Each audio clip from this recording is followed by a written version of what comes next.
Hello, welcome guys. Today in this video, I'm going to show you how to enable Hibernate mode on Windows 10 PC or network laptop. So guys, if you want to enable Hibernate mode on Windows 10 PC or laptop, it's very easy. First, click on Start, type here Control Panel,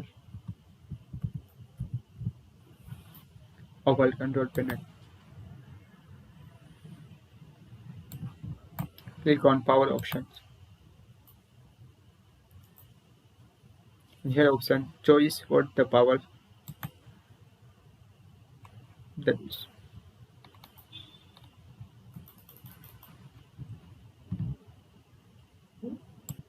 After click on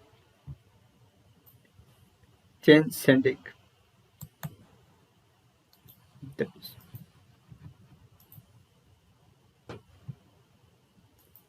So if you want to enable, so select on for the Hibernate. After click on save changes. So guys, this is very simple and easy method if you want to enable Hibernate mode on Windows 10 PC or laptop.